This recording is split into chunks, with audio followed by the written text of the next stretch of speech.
Bonjour à tous, vous êtes bien sur 8 Mont Blanc. Merci de nous rejoindre pour ce JT un peu particulier. Vous le savez, depuis hier, 8 Mont Blanc est en activité réduite, mais nous tenons à vous proposer tout de même cette plage d'informations qui nous paraît particulièrement importante vu le contexte. Il y aura donc des petits ajustements sur ce direct puisque nous sommes en équipe réduite pour tout simplement, nous sommes deux aujourd'hui dans les locaux, mais toute l'équipe s'est pas mal mobilisée toute la journée à distance pour vous informer au mieux de cette situation exceptionnelle.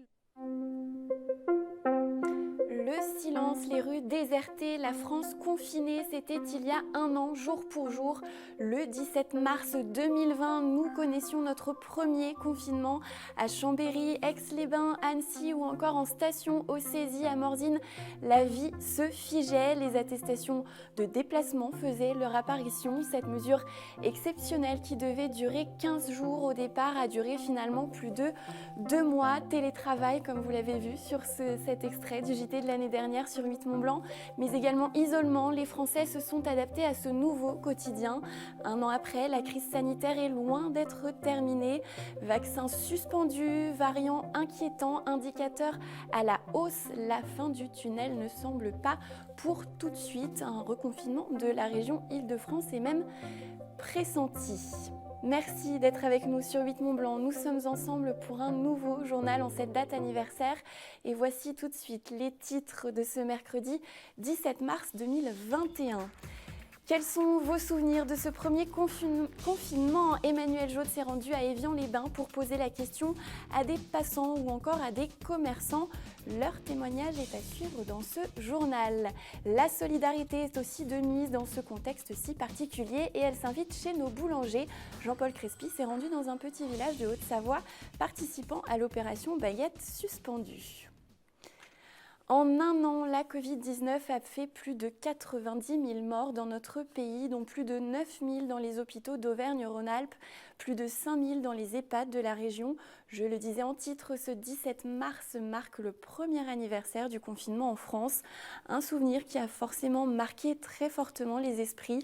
Emmanuel Jaude est allé recueillir quelques souvenirs justement sur les bords du Léman à Évian. Reportage. Le gouvernement a pris, comme je vous l'avais annoncé, des dispositions fermes pour freiner la propagation du virus. Les crèches, les écoles, les collèges, les lycées, les universités sont fermés depuis ce jour. Samedi soir, les restaurants, les bars, tous les commerces non essentiels à la vie de la nation ont également clos leurs portes. C'était il y a un an. Les Français débutaient le premier confinement et désertaient petit à petit rues et avenues des différentes agglomérations. Un souvenir qui, pour la plupart, reste encore difficile à oublier. Ça paraît hier presque, parce que on en est toujours au même point, au même point de départ. On est toujours, on ne sait pas quel avenir ça va nous réserver. On n'a rien personne ne sait. Mais bon, c'est vrai que ça a passé vite, en fin de compte, avec du recul. Avec la mise en place du confinement, beaucoup de choses ont changé.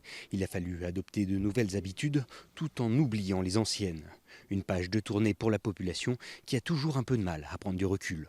Moi, j'étais déjà en train de rapatrier, je pense, mon poste de travail à la maison. Donc c'était voilà. Et on y est toujours, donc effectivement, c'est long. Moi, je trouve que ça paraît hyper loin, en fait. Ouais, c'est vrai que la semaine d'avant, nos employeurs nous avaient prévenu de rapatrier nos ordis et autres chez nous parce qu'on sentait que ça arrivait, quoi. Alors que le gouvernement parle aujourd'hui de troisième vague, le souvenir du confinement n'a jamais été aussi vif. Un épisode qui restera donc encore marqué pour quelques années dans l'esprit de tous, tel un symbole de la lutte contre le virus. Et la crise sanitaire et ces confinements à répétition ont bien sûr un impact sur notre morale. Les Psys du Cœur est une association qui propose des séances de thérapie à ceux qui ne peuvent pas accéder à des consultations traditionnelles pour des raisons sociales, économiques ou encore culturelles. L'antenne d'Annecy existe depuis 8 ans. Nous avons contacté un thérapeute bénévole et une personne membre de l'équipe d'accueil cet après-midi. Ils nous livrent leur regard sur cette année qui a mis nos nerfs à rude épreuve. On les écoute. Alors, il y a eu deux mouvements. Il y a d'abord eu un mouvement de perte des gens qui venaient habituellement nous voir parce qu'il venait dans un contexte où on pouvait recevoir 6-7 personnes à la fois. Il y avait quelque chose qui était très convivial. Et après, donc, du fait du premier confinement, on n'avait plus cette présence. Et on est passé par des présences au téléphone. Donc il y a des gens qui se sont découragés, qui ont arrêté leur thérapie. Et par contre, il y a d'autres personnes qui ont profité du téléphone pour venir pour la première fois. On a eu plusieurs fois des personnes qui ne venaient pas jusqu'à Béton Psy du Cœur et qui profitaient justement du fait que ce soit le téléphone pour peut-être prendre ce premier contact. C'était moins stressant pour eux qu'en visuel.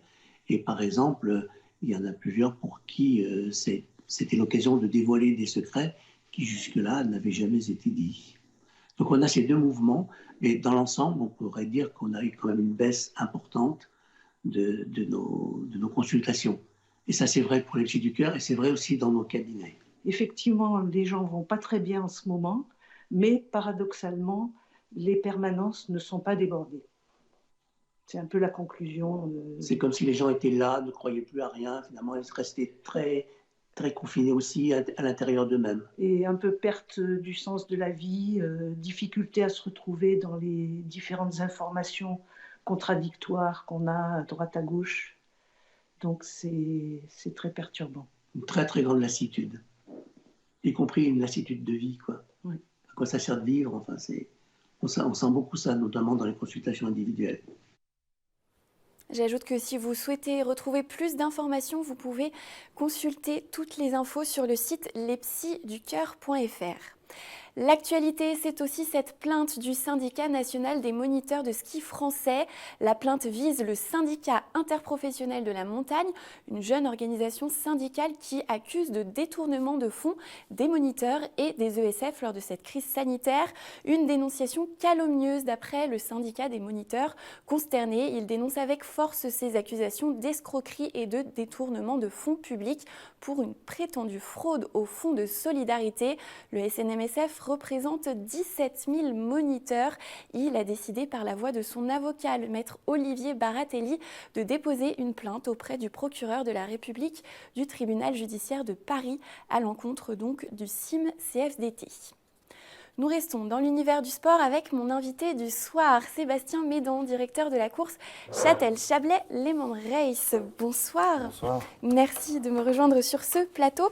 Vous êtes aussi président du Chablais-Lehman Sport Organisation. Et donc, vous organisez depuis plusieurs années cette cyclo-sportive qui aura lieu, si tout va bien, les 10 et 11 juillet prochains. Comment se passe cette organisation ? C'est une organisation, ça va être la 3e édition, donc on commence à être bien rodé. Donc on fait avec les mesures sanitaires du moment.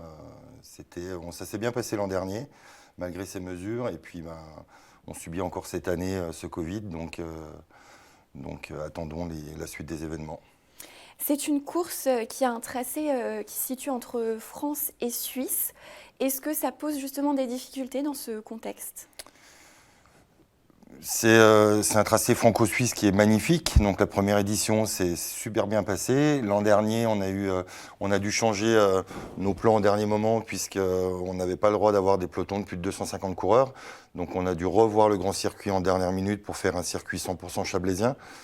Et apparemment cette année, on aurait l'aval pour refaire le grand circuit qui passe par l'UCI. Donc, mais tout dépendra encore une fois des mesures sanitaires du moment au mois de juillet. Est-ce que les inscriptions sont déjà ouvertes ? Les inscriptions sont ouvertes, oui, on a déjà pas mal d'engagés. Les inscriptions sont ouvertes depuis le mois de décembre, donc pour l'instant, c'est bon signe. Vous avez des personnes qui viennent de France uniquement ? Alors l'an dernier, avec le Covid, on avait 21 nationalités. La première édition, on avait plus de 40 nationalités. Et puis des personnes qui viennent, oui, de toute la France, bien sûr. Vous partez toujours de Châtel. Quel est votre lien avec le village de Châtel ? Le lien avec le village de Châtel, c'est un lien bien amical, puisque je m'occupe aussi de tout ce qui est événement pour la ville de Châtel. Et puis, c'était négocié avec le maire Nicolas Rubin la première édition. Donc, on n'a pas à changer de lieu, puisque la cyclosportive part de Châtel. Donc, c'est la Châtel-Chablais-Lehman Race qui, j'espère, sera de mieux en mieux avec les années. Cette année, votre parrain, c'est Greg LeMond, un cycliste américain de renom. Pourquoi ce parrain ? Parce qu'avec une personne qui travaille avec moi, Patrick Chastanier, qui était bien copain, même plus que ça, avec Greg LeMond, qui a remporté 3 Tours de France et 2 titres de champion du monde. On lui avait proposé la première édition et puis il a adoré Châtel. Donc aujourd'hui, ça sera notre parrain, je ne vais pas dire à vie, mais pratiquement quoi, pour cette épreuve.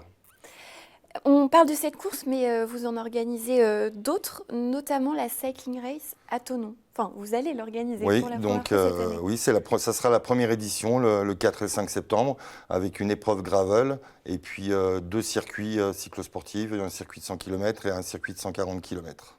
Gravel, pour ceux qui ne connaissent pas encore Gravel, c'est moitié sous-bois, avec des vélos de route, mais des sections de pneus un petit peu plus larges, et puis un vélo un petit peu plus renforcé, et puis c'est moitié chemin dans les bois, et puis moitié route. Il y a aussi la course pour les 100 ans de la vache qui rit, qui est un petit peu plus proche dans le temps. Oui, le 22 et 23 mai, oui, on a été approché par le groupe Bell donc pour organiser sur le même concept que Châtel et Thonon, puisque c'est quelque chose qui marche aujourd'hui. Donc pour les 100 ans de la marque La Vache qui rit à Lons-le-Saunier, pareil avec un circuit gravel et 3 circuits de cyclosportive le dimanche, donc les 22 et 23 mai.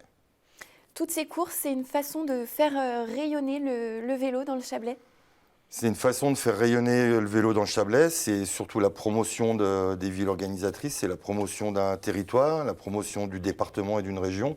Et ça prend, puisqu'on voit qu'à Châtel, on a quand même beaucoup de participants qui ne connaissaient pas Châtel et qui reviennent en vacances, qui viennent consommer aussi à Châtel.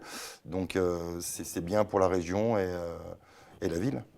Est-ce que derrière, il y a aussi l'ambition de faire un petit peu de l'œil, si je peux dire, au Tour de France pour qu'ils viennent à Thonon ou à Châtel ?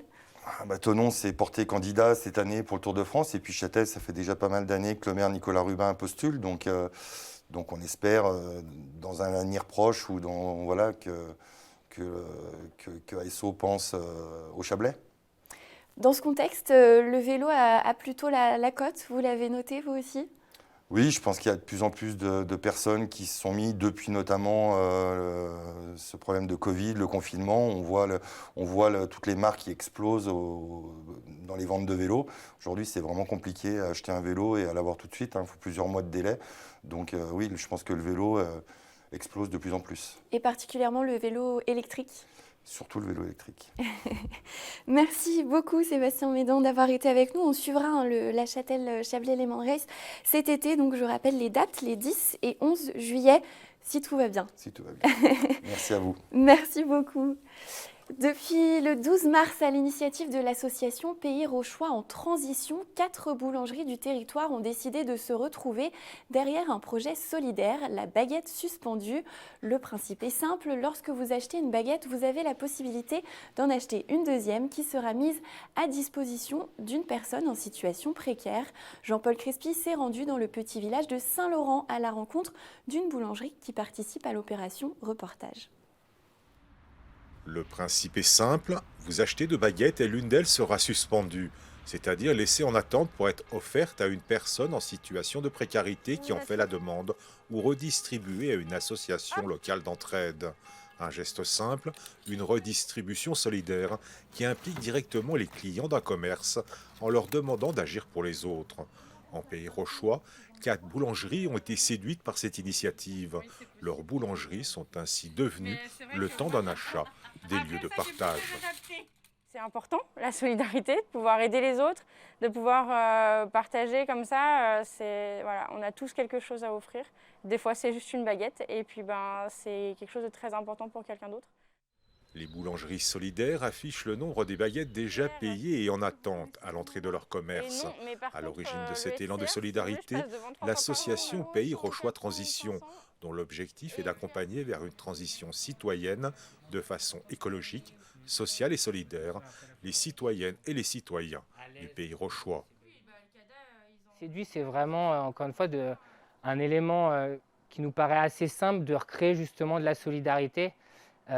Et permettre en fait par un petit geste de recréer du lien social assez facilement. C'est vraiment ça qui nous a séduits. Et espérons surtout que les gens justement participent à ces projets solidaires au maximum pour recréer ce lien et de vivre ensemble. Peut-être que ces temps qui peuvent être difficiles ont rappelé aux gens à quel point on avait perdu les bases de l'humanité en fait, hein, la solidarité, toutes ces choses-là, c'était pas des choses qui s'apprenaient avant, c'était des choses qui étaient de base. On aidait ses voisins, on s'entraidait, on faisait du troc, on avait d'autres modèles économiques. Et je trouve que c'est important aujourd'hui de se remettre là-dedans, mais que ce soit par rapport à la situation sanitaire, mais aussi par rapport au climat, par rapport à plein de choses, de retrouver les bases de ce qui font qu'on est humain. La baguette suspendue est une coutume solidaire née dans le sud de l'Italie avec le café suspendu. Aujourd'hui répandue dans le reste de l'Europe, elle s'est étendue à d'autres produits alimentaires. Une intention solidaire qui a su séduire certains boulangers de La Roche-sur-Foron et de Saint-Laurent, une démarche qui permet également à des personnes d'échanger et de rompre avec leur isolement.